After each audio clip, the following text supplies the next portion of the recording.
Que el Señor les bendiga a cada uno de ustedes. Bueno, primeramente me gustaría darle gracias a los pastores, ¿cierto?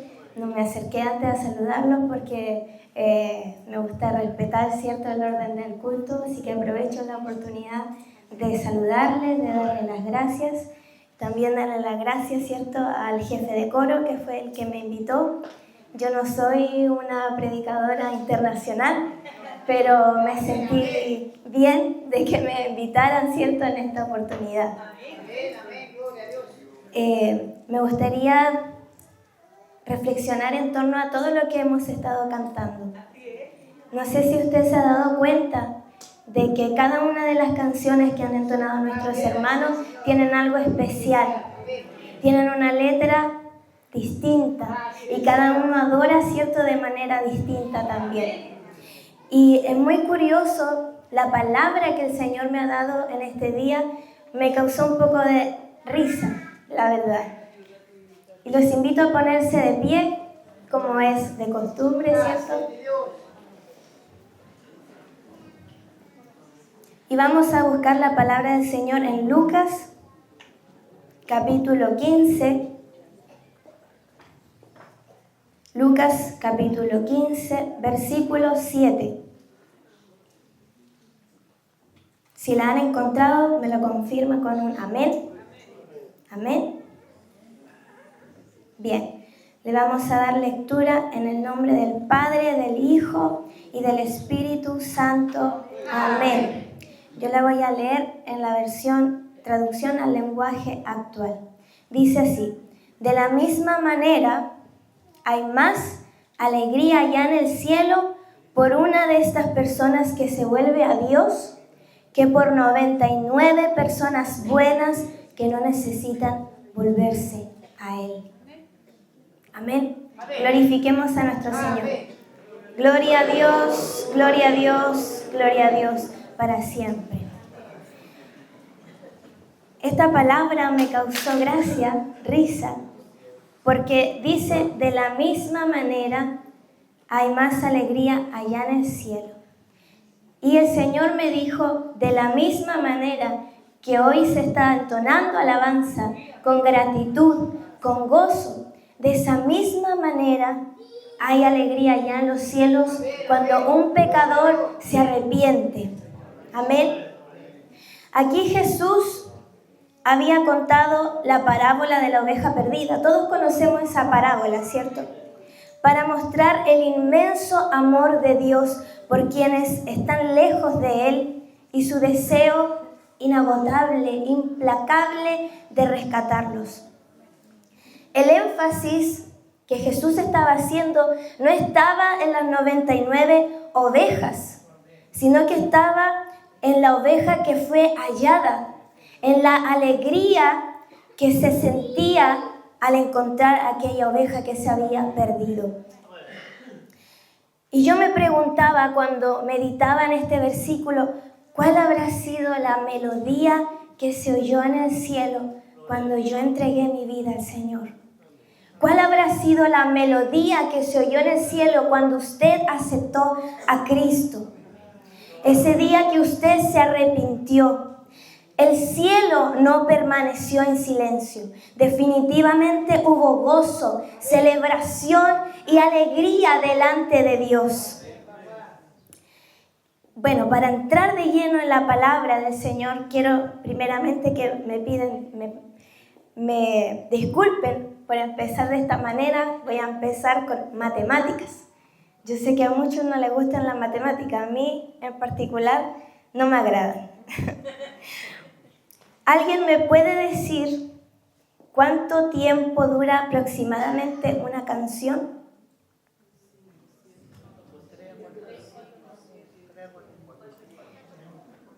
Investigando, como bien escuché por ahí, una canción normalmente dura 3 minutos y medio. Y aquí entran las matemáticas. Si una canción dura 3 minutos y 30 segundos, ¿a cuántos segundos equivale todo eso en total?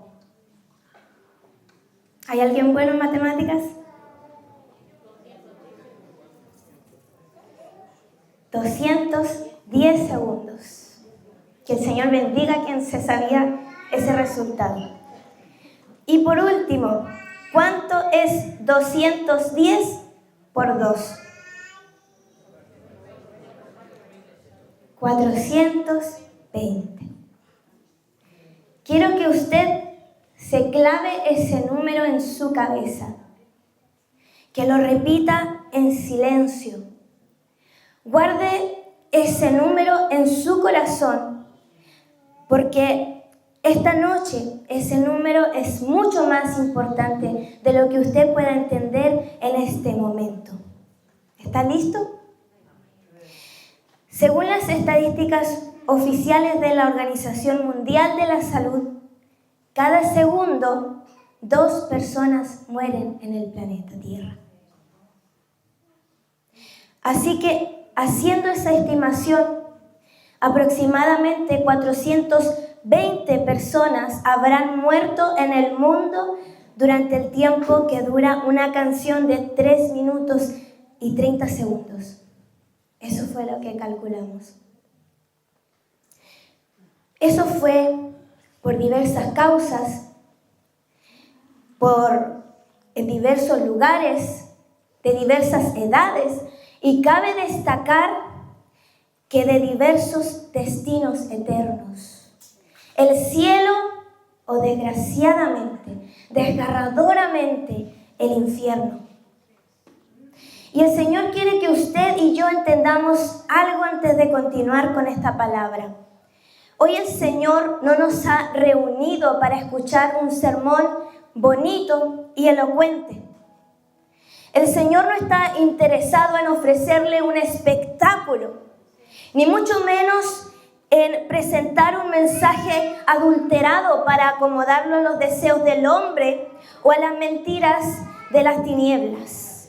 Hoy el Señor viene a recordarle a su iglesia una verdad que poco a poco se ha ido desvalorizando. El Señor quiere hablarles del poder del Evangelio. ¿Cuántos de aquí pueden decir, heme aquí, Señor? Amén, heme aquí, Señor. Si usted recuerda la cifra anterior, dígala conmigo. 420. Cuando se menciona el infierno, acostumbramos a pensar en el sufrimiento de aquellas personas que se pierden. Pero ¿usted ha pensado alguna vez en el sufrimiento de Dios al perder eternamente el alma de alguien que Él ama? Cuando alguien pierde a Dios sin haberlo amado jamás, yo dudo que eso habrá sido una gran pérdida. Pero cuando Dios pierde a alguien que ha amado hasta el sacrificio en la cruz, la pérdida es desgarradora para su corazón. Porque el corazón de Dios ama con entrega absoluta. Y perder lo que amamos siempre deja un hueco en el corazón. ¿Cuántos de aquí conocen al predicador Itiel Arroyo? En cierta ocasión yo leí sobre una visión que él tuvo en su mente, y ahora el Espíritu Santo necesita que ustedes también la oigan y la imaginen, detalle por detalle. Va más o menos así. Pude ver el corazón de Dios, inmenso, resplandeciente y lleno de vida. Latía con tan fuerza que su pulso estremecía la creación entera, y su latido era la melodía a la que los ángeles respondían con adoración. Entonces vi a Dios introducir sus manos en su propio corazón y extraer parte de su esencia. Con la delicadeza de un artista la moldeaba y daba forma a un ser humano. Luego hacía lo mismo una y otra vez. Cada persona era creada de una porción única e irrepetible de su corazón. formada con un cuidado profundamente personal, porque todos provenían de Él y llevaban su imagen. Cuando terminaba su obra, Dios los enviaba a la tierra para vivir el propósito por el cual habían sido creados. Mientras contemplaba la escena, relataba este hombre Itiel, noté que cada vez que Dios tomaba una parte de su corazón, quedaba un espacio vacío, un hueco con una forma única, como la pieza de un rompecabezas que solo puede ser ocupada por aquella persona para la que fue hecha. Después vi como algunos regresaban de la tierra a Dios. Él los recibía con ternura y los volvía a colocar en el lugar de donde habían salido. Cada vez que eso ocurría, su corazón estallaba en un gozo tan glorioso que irradiaba una luz indescriptible. Mientras los ángeles celebraban con alegría, era una verdadera fiesta celestial. Podía notar el anhelo que Dios sentía por recuperar aquellos trozos de su corazón, por recuperarnos a nosotros. Pero en medio de esa alegría noté algo, una especie de melancolía divina. ¿Sabes por qué? Porque algunas personas jamás regresaban de vuelta al corazón de Dios. Se perdían y aquellos huecos quedaban eternamente vacíos, imposibles de ser completados con ningún otro, porque tenían la forma única e irrepetible de aquellas personas que Dios había formado con tanto amor. Cada hueco vacío era una marca de dolor profundo en el corazón de Dios. Y a pesar del gozo por los que regresaban, podía notar el sufrimiento divino por aquellos que se perdían para siempre, por aquellos que Dios perdía para siempre. Ese fue un pequeño relato de la visión de este hombre. Sin dudas, cuando yo lo leí, fue algo que me impactó completamente.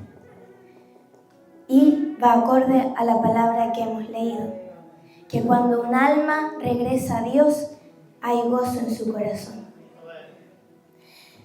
Jesús fue una de las personas que más habló del infierno en el Nuevo Testamento.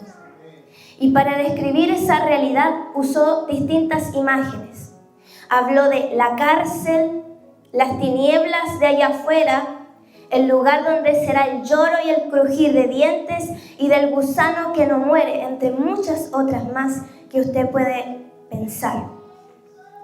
Sin embargo, les diré cuál es, a mi parecer, la realidad más sobreacogedora del infierno.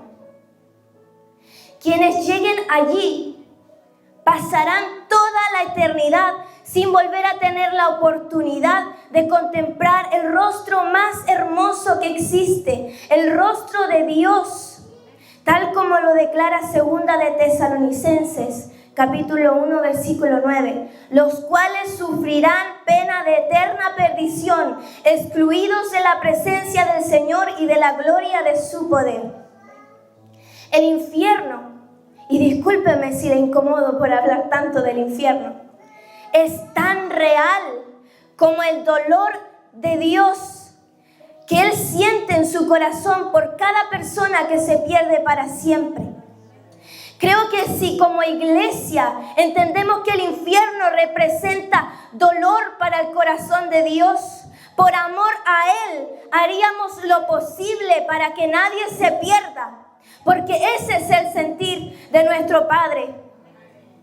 Yo no creo en un Dios que envía gente al infierno porque así le plació, sin darle otra alternativa.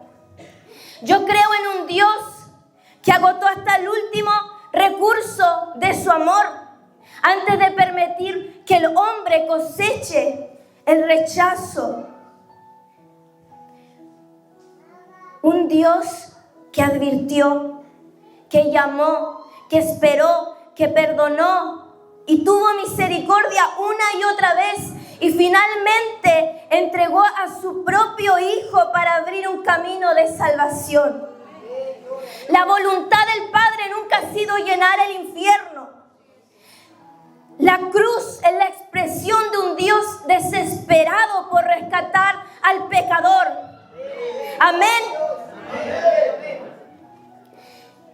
Y ese es el mensaje del Evangelio. Y no existe otro. No es más complicado que eso. Ese es el mensaje del Evangelio. Si usted supiera que una persona que está sin Cristo va a morir mañana, ¿de qué le hablaría? ¿Le hablaría de que Dios quiere hacerle rico? ¿De que alcanzará todos sus sueños? ¿Le prometería acaso un ministerio grande, una posición de influencia en la iglesia o que pronto manifestaría grandes dones espirituales? La respuesta debería ser: no le hablaría de nada de eso. Pero sí le haría saber del pecado del hombre, de la santidad de Dios, del juicio venidero, la obra de Cristo y la respuesta de arrepentimiento y fe. Porque ninguna cantidad de prosperidad salva. Ningún proceso de autosuperación puede regenerar verdaderamente el corazón del hombre. Ningún cargo en la iglesia justifica al pecador. Ningún don espiritual puede perdonar ni siquiera un pecado. Aleluya. Todo eso y mucho más es incapaz de salvar un alma. Entonces, ¿por qué muchas veces predicamos allá afuera un mensaje diferente? Solo porque la muerte no será mañana, sino algún día. ¿Acaso la eternidad deja de ser una realidad porque todavía hay tiempo? Pablo, el apóstol Pablo, el gran apóstol Pablo, nunca llamó evangelio a las cosas que yo mencioné antes. En Romanos, él comenzó defendiendo como la buena noticia acerca del Hijo de Dios. Comenzó definiéndolo, El evangelio tiene un centro y ese centro, ¿sabe quién es? Dígamelo fuerte, ¿quién es el centro? Jesucristo. Su encarnación, su muerte por nuestros pecados, su resurrección y su señorío. Él es la buena noticia. Por eso el llamado del evangelio no es ven y descubre tu potencial, es arrepiéntete y cree en el Señor Jesucristo. Todo lo demás puede tener su lugar en la vida cristiana, pero no puede ocupar el lugar del evangelio. Porque el evangelio no es una buena noticia acerca de usted. Es la buena noticia acerca del Hijo de Dios que vino al mundo para salvar al pecador. Para eso Jesús fue ungido y Él lo tenía muy claro, para tener que salvar al pecador. Y si yo le pregunto ahora a la iglesia, Pablo Neruda, ¿para qué ha sido ungida? ¿Qué me respondería? ¿Lo tiene claro como Jesús? Recuerdo que cuando recién le entregué mi vida a Jesús, cuando tenía 15 años, hoy tengo 22, el Espíritu Santo puso en mí una pregunta que me ilusionaba muchísimo y no podía quitármela de la cabeza. ¿Cuál es mi ministerio? ¿Para qué me ha ungido el Señor?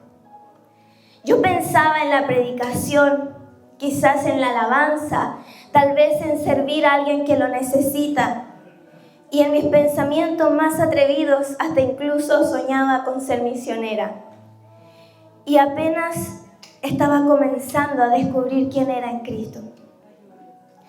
Pero no fue sino hasta ahora, 7 años después, que el Señor me respondió esa pregunta a través de su palabra. Y para mi sorpresa, y quizás para la sorpresa suya, la respuesta era mucho más sencilla de lo que yo imaginaba.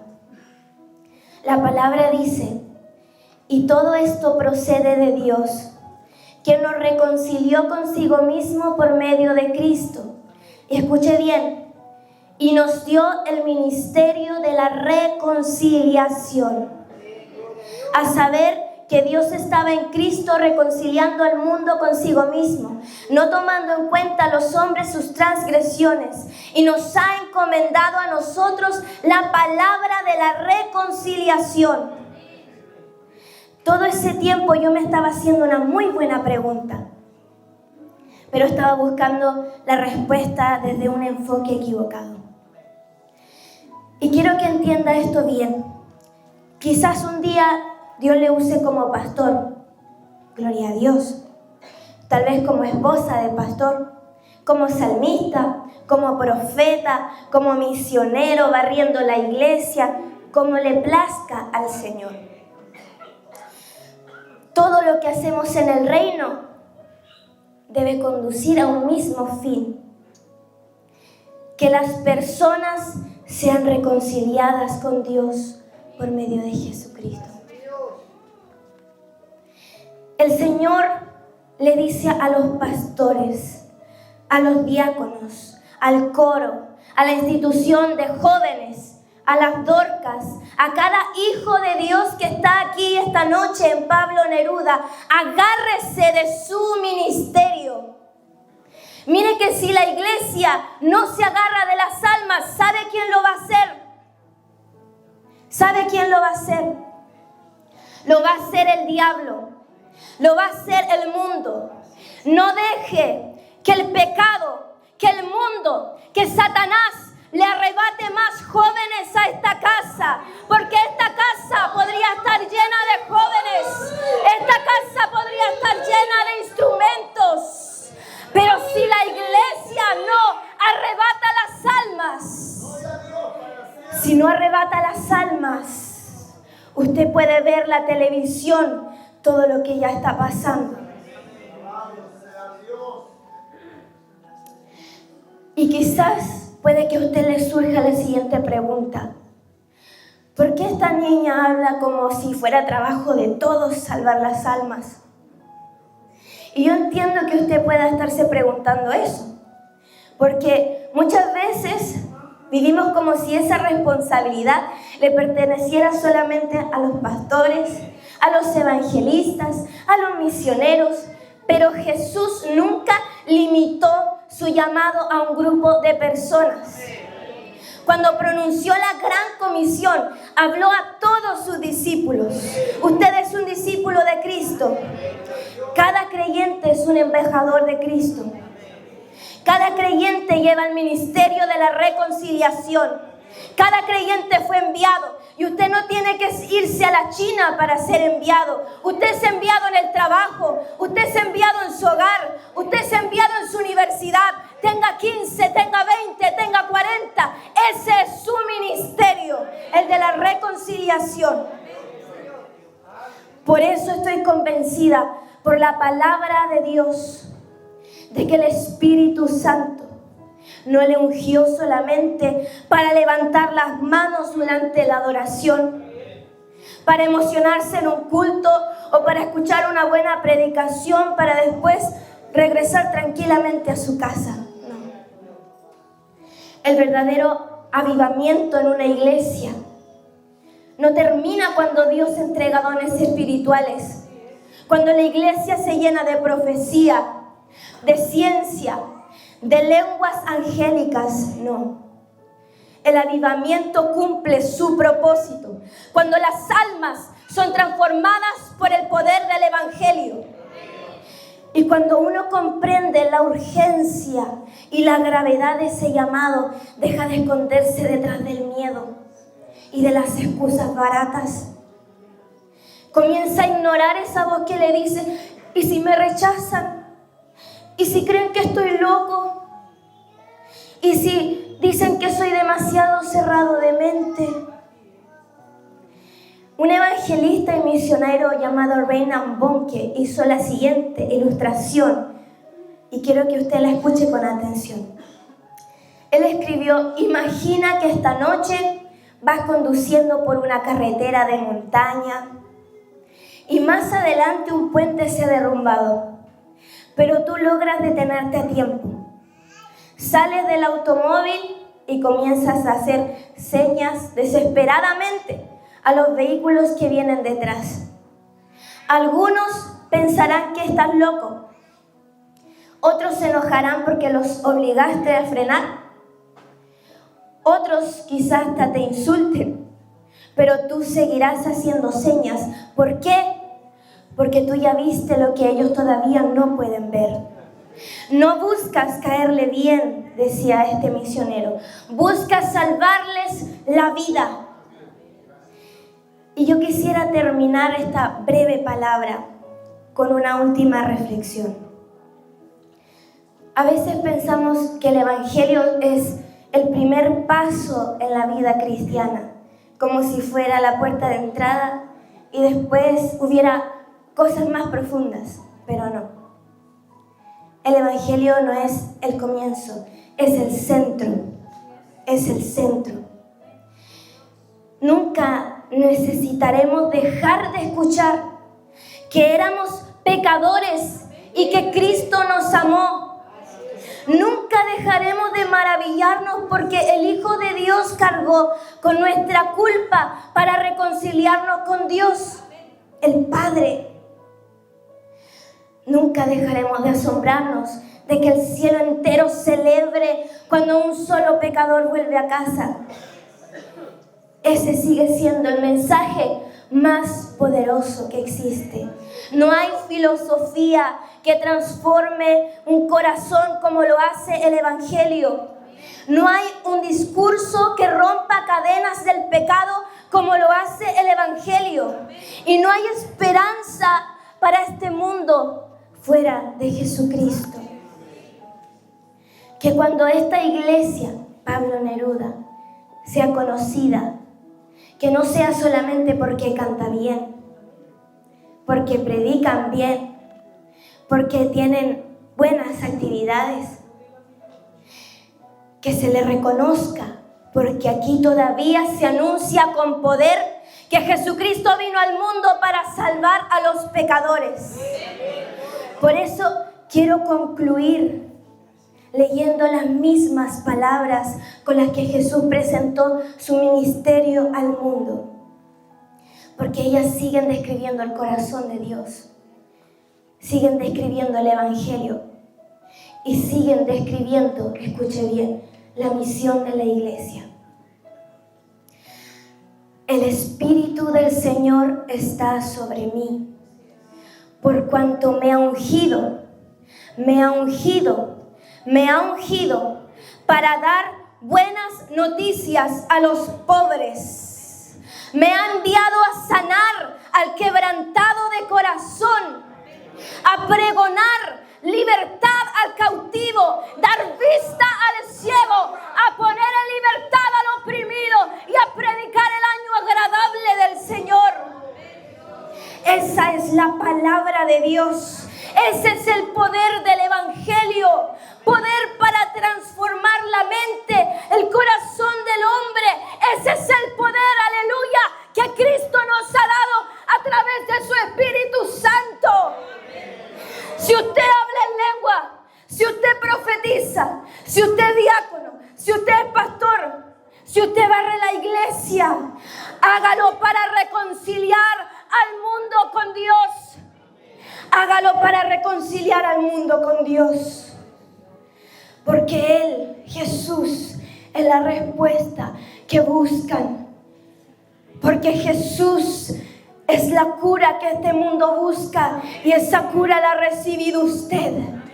Aquí Pablo Neruda tiene un propósito. Tiene una misión. Quizás cuántos jóvenes alrededor están perdidos en las drogas, en las adicciones. Quizás cuántas familias están encadenadas.